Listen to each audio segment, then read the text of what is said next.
स्वामी केशवानंद जी के नाम से चल रहे इन स्कूलों को भव्य नहीं बनाया जा सकता? जब इतनी प्रॉपर्टी है, जब इतना उनके पास जमीनें हैं, तो बावजूद इसके वो जर्जर हालात में क्यों है पता है? मैं नाम नहीं लूंगा, लेकिन मैं ये कहूंगा कि जिन राजनीतिक लोगों के संरक्षण में ये सब कुछ हो रहा है, उन लोगों को शर्म करनी चाहिए कि जिस महान आत्मा ने अपने पुरुषार्थ की एक एक बूंद, पसीने की एक एक बूंद से जिस प्रकार से उत्तर भारत को शिक्षा से सिंचा था, उस महान आत्मा के नाम पर आज लोग आप ठगी कर रहे हो, शर्म आनी चाहिए।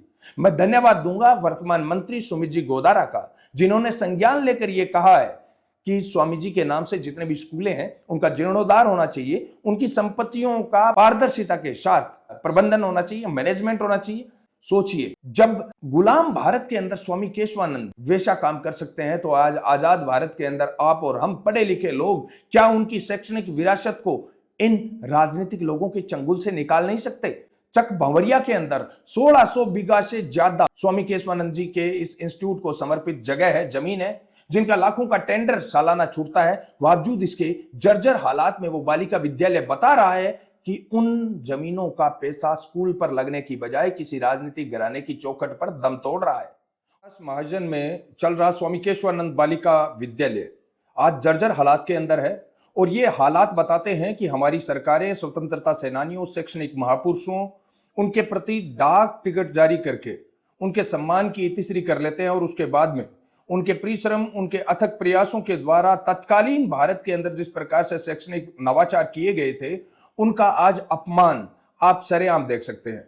स्वामी केशवानंद, मैं ये कहता हूं, जीता जागता वो इंसान था जिसने अपनी पूरी जिंदगी भीख मांगकर, अनपढ़ होने के बावजूद भी अपने पुरुषार्थ से शिक्षा ग्रहण करके हिंदी का, संस्कृत का, गुरुमुखी लिपि का इनका ज्ञान अर्जित किया, और उसके बाद में जिस प्रकार से उत्तर भारत के अंदर 300 से ज्यादा स्कूलें बनाई बालिका शिक्षा के लिए, उन्होंने जिस प्रकार से प्रयास किए, संग्रिया का ग्रामोत्थान आज विश्व प्रसिद्ध है, उसी प्रकार उत्तर राजस्थान के अंदर हमारे गंगानगर, हनुमानगढ़, बीकानेर के अंदर यहां पर सैकड़ों विद्यालय ऐसे बनाए जो बालिका शिक्षा को समर्पित थे। लेकिन दुर्भाग्य की बात यह है कि तत्कालीन गुलाम भारत के अंदर वो इंसान घर घर घूम के भीख मांग के स्कूल खोल रहा था, और आज आजाद भारत के अंदर उसके द्वारा खोले गए स्कूलों को जर्जर हालात में पहुंचा दिया गया है। तो उसके पीछे कौन लोग हैं?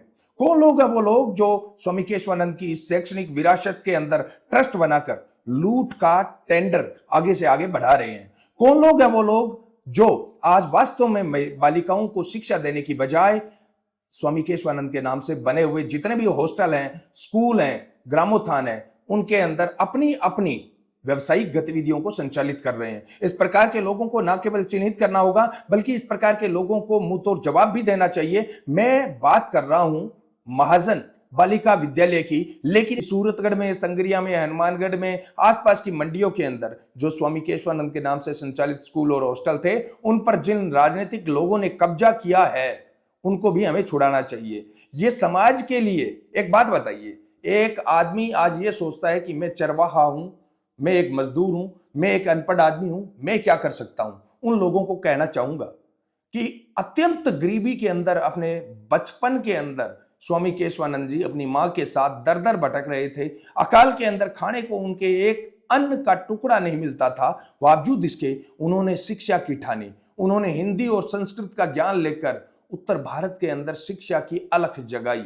सोचिए, जब गुलाम भारत के अंदर स्वामी केशवानंद वैसा काम कर सकते हैं, तो आज आजाद भारत के अंदर आप और हम पढ़े लिखे लोग क्या उनकी शैक्षणिक विरासत को इन राजनीतिक लोगों के चंगुल से निकाल नहीं सकते? चक भंवरिया के अंदर 1600 बीघा से ज्यादा स्वामी केशवानंद जी के इस इंस्टीट्यूट को समर्पित जगह है, जमीन है, जिनका लाखों का टेंडर सालाना छूटता है। बावजूद इसके जर्जर हालात में वो बालिका विद्यालय बता रहा है कि उन जमीनों का पैसा स्कूल पर लगने की बजाय किसी राजनीतिक घराने की चौखट पर दम तोड़ रहा है। और ये एक जगह नहीं है, स्वामी केशवानंद जी के नाम से सैकड़ों बीघा जमीन अलग अलग तहसीलों के अंदर है। और स्पेशली मैं अगर इस महाजन की बालिका विद्यालय की बात करूं, तो इसके अंदर भी 1700 से 1800 बीघा जमीन ऐसी है जिनको ठेके पर देकर स्कूल को भव्य बनाया जा सकता है, विश्व स्तरीय बनाया जा सकता है। भव्य और विश्व स्तरीय तो छोड़ो, एक मैं यह कहता हूं सरकारी स्कूल के बराबर भी वो नहीं चल रहा है। वहां पर जिस प्रकार से जर्जर भवन पड़े हैं, वहां पर जिस प्रकार से बालिकाओं के पढ़ाई की व्यवस्था होनी चाहिए, वो नदारद है। और जमीन के ठेके हर साल मैं ये कहता हूं 10 लाख, 15 लाख, 20 लाख, करोड़ों की फसलें होती है, बावजूद इसके स्वामी केशवानंद जी की शैक्षणिक विरासत आज जंग खा रही है। इसका सबसे बड़ा कारण है आप और हम जैसे पढ़े लिखे लोग उदासीन हो जाते हैं, बोलते नहीं है। हमें क्या, हमें क्या। मैं महाजन के आसपास के ग्रामीणों से, किसानों से एक अपील करना चाहूंगा, चाहे आप रामबाग से हैं, चाहे आप घेसूरा से हैं, महाजन से हैं, लूणकंसर से हैं, इधर अर्जुन सर से हैं, आप कहीं से भी हैं, स्वामी केशवानंद जी की इस शैक्षणिक विरासत को, जब सैकड़ों बीघा जमीन भी है, तो उस जमीन से कितना पैसा उस स्कूल पर लगाया जा सकता है, और क्या स्वामी केशवानंद जी के नाम से चल रहे इन स्कूलों को भव्य नहीं बनाया जा सकता? जब इतनी प्रॉपर्टी है, जब इतना उनके पास जमीन है, तो बावजूद इसके वो जर्जर हालात में क्यों है पता है? मैं नाम नहीं लूंगा, लेकिन मैं ये कहूंगा कि जिन राजनीतिक लोगों के संरक्षण में ये सब कुछ हो रहा है, उन लोगों को शर्म करनी चाहिए कि जिस महान आत्मा ने अपने पुरुषार्थ की एक एक बूंद, पसीने की एक एक बूंद से जिस प्रकार से उत्तर भारत को शिक्षा से सिंचा था, उस महान आत्मा के नाम पर आज लोग आप ठगी कर रहे हो, शर्म आनी चाहिए। मैं धन्यवाद दूंगा वर्तमान मंत्री सुमित जी गोदारा का, जिन्होंने संज्ञान लेकर यह कहा है कि स्वामी जी के नाम से जितने भी स्कूलें हैं उनका जीर्णोद्धार होना चाहिए, उनकी संपत्तियों का पब्लिक तौर पर पारदर्शिता के साथ उनकी संपत्तियों का प्रबंधन होना चाहिए, मैनेजमेंट होना चाहिए। और जब लोग कहते हैं ना कि आप तो सरकारों की, नेताओं की सिर्फ आलोचना करते हो, ये पढ़ा, आलोचना नहीं करेंगे हम। आप इन स्कूलों का, इन शैक्षणिक विरासतों का जीर्णोद्धार करके बताइए।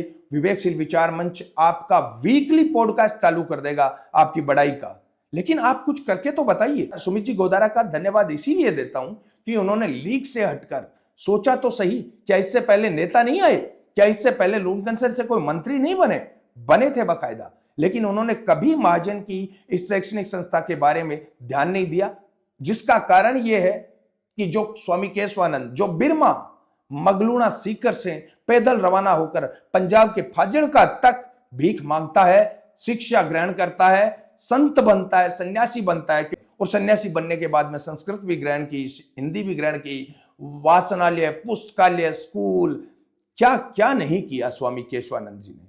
मैं तो यह कहता हूं भारत रत्न दिया जाना चाहिए इस प्रकार की शख्सियत को, जिन्होंने अपने पुरुषार्थ से उत्तर भारत के अंदर शिक्षा की एक क्रांति लेकर आए थे, और वो भी गुलाम भारत में। गुलाम भारत में सोचो, आज हम आजाद भारत में एक स्कूल खुलवानी हो तो चप्पलों की जोड़ी कितनी पता नहीं घिसानी पड़ती है आपको, तब जाके एक स्कूल खुलती है। उस गुलाम भारत में अंग्रेजों से लड़कर उन्होंने अपने सामर्थ्य से, कोई सरकारों का पैसा भी नहीं लगाया, अपने सामर्थ्य से लोगों से 1 रोटी 1 रुपया मांग मांग कर उन्होंने ये शिक्षा के विद्यालय है वो ओपन किए थे। बावजूद इसके आज वो जर्जर हालात में पड़े हैं। आज वो अगर जंग खा रहे हैं तो उसका सबसे बड़ा कारण क्या है पता है आपको? उसका सबसे बड़ा कारण है जनता की उदासीनता। और ये जो राजनीतिक लोग इनको कमाई का अड्डा समझकर कब्जा करके बैठे हैं, इस प्रकार के लोगों को मैं ये कहता हूं बाहर निकाला जाना चाहिए इस प्रकार की संस्थाओं से। और दूसरी बात ये, इस प्रकार की संस्थाओं का जीर्णोद्धार तभी हो सकता है जब जनता सक्रिय रूप से भागीदार बने।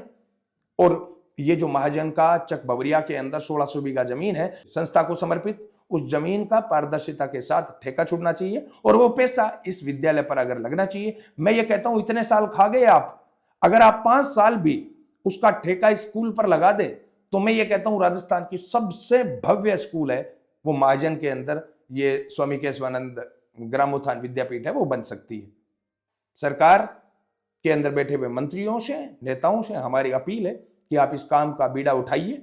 जिस प्रकार से गुलाम भारत के अंदर स्वामी केशवानंद ने गांव गांव घूमकर भीख मांगकर इन संस्थानों को विकसित किया था, उन सब को हम दोबारा से किस प्रकार से विकसित कर सकते हैं, ये आपकी हमारी जिम्मेदारी बनती है। और आप और हम सब मिलकर दोबारा से गांव के अंदर संगठन अभियान चलाकर जो हक बनता है स्वामी केशवानंद जी के सम्मान में, वो हक उनको दिलाने का काम करें। मिलते हैं बहुत जल्दी आपके रामबाग में, घेसूरा में, महाजन में, आसपास के गांवों में, गांव में नुक्कड़ सभाएं करेंगे, लोगों को प्रेरित करेंगे कि आपके क्षेत्र के अंदर इतनी बड़ी संस्था है जिसका नाम कितना बड़ा है, इतनी इसके पास जमीन है, इसके बावजूद ये जर्जर हालात में है, तो ये आप सब लोगों का अपमान है, सिर्फ स्वामी केशवानंद जी का अपमान नहीं है। और सरकार से अपील है, मंत्री जी से अपील है, सुमित जी गोदारा से विशेषकर, कि आपके क्षेत्र का ये हीरा बन सकता है, आपके क्षेत्र के अंदर शिक्षा नगरी बन सकता है महाजन, लेकिन इसके लिए जरूरी है इच्छा शक्ति और प्रयास।